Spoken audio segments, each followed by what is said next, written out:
Peacock is one of the best apps that you can download for your TV. Well, in today's tech video, I'm going to show you 3 different ways of how to install Peacock on your SCEPTRE Smart TV.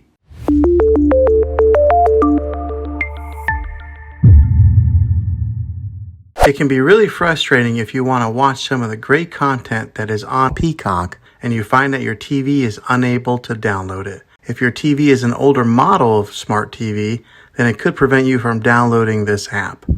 So the way that I'm going to show you how to install Peacock will be able to work on any model of TV on any year of TV. You just have to have an HDMI port on your TV to plug into. I recommend getting a Roku stick or an Amazon Fire Stick. Both of these media streaming players have the capability of download Peacock. You would then use a Roku or Fire Stick as your main streaming player, which bypasses the operating system on your TV. If you want to spend a little more and get a more robust device that gives you a few more options, then take a look at the Apple TV 4K. All these devices plug into the HDMI port on your TV, no matter how old it is, no matter what model it is. I've had great luck with all these streaming players, and I'll put links in the description down below of where you can get one of them. Well, hopefully this video was helpful for you. If it was, go ahead and click a thumbs up on it. Go ahead and subscribe to my channel. I make tech videos all the time, and I would love to have you back in the next one. Take care.